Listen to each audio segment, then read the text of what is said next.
Hello guys, আসসালামু আলাইকুম। আশা করি সবাই ভালো আছেন। আজকে রোস্টের রেসিপি হবে ঝাল রোস্ট। তো চলে আসেন রেসিপি দেখার জন্য।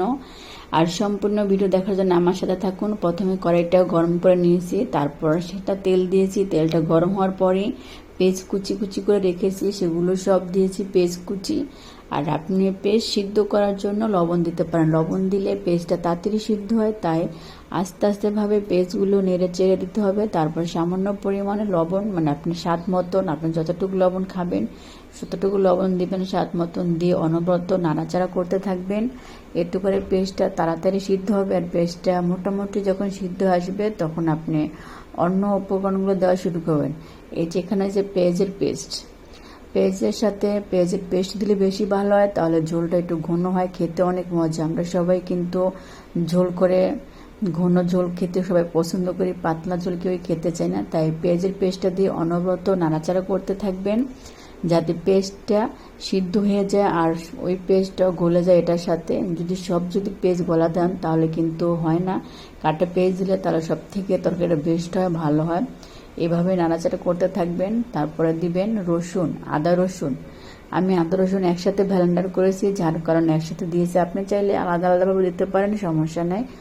সামান্য পরিমাণ আদা রসুন দিবেন, কারণ এখানে রোস্টের মশলা দিতে হবে।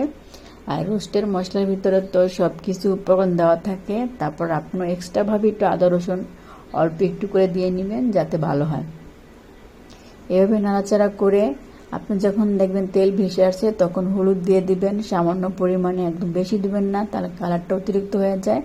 তারপর দিবেন মরিচের ফাঁকি, কারণ আপনি যতটুকু ঝাল খেতে চান বা যতটুকু ঝাল পছন্দ করেন ঠিক অতটুকু পরিমাণই ঝাল দিবেন। তো আমি আজকে ঝাল রোস্ট বানাবো, যার কারণে একটু ঝালটা মোটামুটি দিয়েছি, কারণ অতিরিক্ত ঝাল খেতে পারি না, আমার বাচ্চা আছে, ও বেশি ঝাল পছন্দ করে না।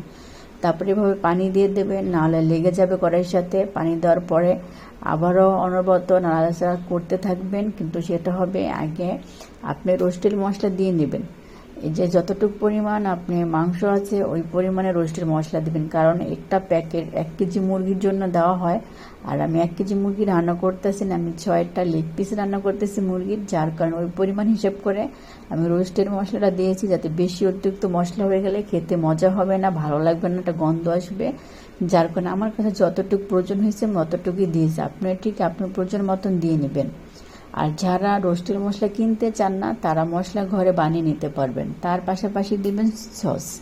বাসায় যদি এরকম প্রাণ সস থাকে বোতল, তাহলে অন থেকে ঢেলে দেবেন। আর যদি সস না থাকে তাহলে দোকানে দেখবেন প্যাকেট সস বিক্রি করে, সেটা কিনে নিয়ে আসতে পারবেন। সস দিলে বেশি ভালো হয়, একটু ঝালারি লাগে, সাথে মিষ্টি মিষ্টি লাগবে, তো রোস্টটাকে তার বেশি ভালো লাগে। এই পর্যায়ে যখন তেলটা ভেসে আসবে তখন আপনার ভাজা রোস্টগুলো দিয়ে দেবেন, কারণ আমি আগের থেকেই লেগ পিসগুলো ভেজে রেখেছি। আর লেগ পিসগুলো ভেজে নেবেন কীভাবে জানেন? হলুদ, মরিচ, সামান্য লবণ, তার সাথে দিবেন একটু জিরার গুঁড়া, তার ধনিয়ার গুঁড়া, মিক্স করে এগুলো ভেজে নেবেন, একটু সুগন্ধি আসবে।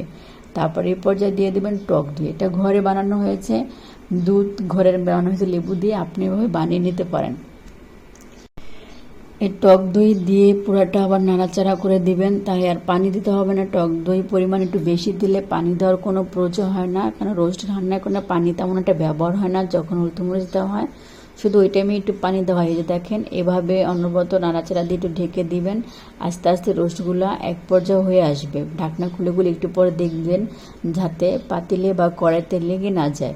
লেগে গেলে পুরো একটা গন্ধ আসবে, তখন ভালো লাগবে না। অবশেষে 3টা কাঁচামরিচ বা 2টা, যেটা ইচ্ছা আপনি যে কটা ভালো লাগে একটু দিবেন, আস্তে আস্তে দিবেন, নাহলে ঝাল বেশি হয়ে যাবে, তখন খেতে পারবেন না। তো কাঁচামরিচগুলো আস্তে দিয়ে একটু নেড়ে দেবেন, এতে কাঁচামরিচের একটা ফ্লেভার আসবে, তখন কাঁচামরিচের খাবারের ফ্লেভার কিন্তু খুবই ভালো লাগে, সত্যি খুব সুন্দর একটা গ্রান আসে। যার কারণে আপনি 2-3টা যে কটা আপনার ভালো লাগে কাঁচামরিচ দিয়ে দিবেন। তারপরে ঢাকনা দিয়ে একটু পরপর নেড়ে চেড়ে নেবেন যাতে আপনি কড়ার সাথে না লেগে যান। আস্তে আস্তে হয়ে যাবে। আপনি যতটুকু পরিমাণ ঝোল খেতে চান, যে পরিমাণ রাখতে চান ঠিক অতটুকু পরিমাণ রাখবেন। তো আমি মোটামুটি রেখেছি, বেশি না। আর অবশেষে আপনি পেঁয়াজের এরকম করে পেঁয়াজগুলো ভেজে রেখে দিবেন, যাতে পরবর্তীতে যখন রান্না শেষ হয়ে যাবে তখন রান্না শেষ হওয়ার আগ দিয়ে এরকম পেঁয়াজগুলো সুন্দর করে এরকম ছিটিয়ে ছিটিয়ে দিবেন, কারণ দেখতেও সুন্দর দেখা যাবে আর এই খাবারটা খেতেও খুব ভালো লাগবে। যার কারণে পেঁয়াজ বা পোলাওতে আমরা লাস্টে কী করে এই যে পেঁয়াজগুলো এরকম আগেই ভেজে তুলে রাখি, পরে দিয়ে দিই। তো আমি আগেই ভেজে রেখে দিয়েছি। এখন আমার যখন রান্না শেষ পর্যায়ে চলে আসছে, তখন আমি পেঁয়াজগুলো সুন্দর করে আস্তে দিয়ে দিতেছি, কারণ এখন আমি নামিয়ে নিব পরিবেশন করার জন্য। আর সত্যি আমার রান্নাটা কিন্তু খুব সুন্দর হয়েছে, দেখতেও খুব ভালো লাগে। আপনারা ট্রাই করে দেখতে পারেন এভাবে।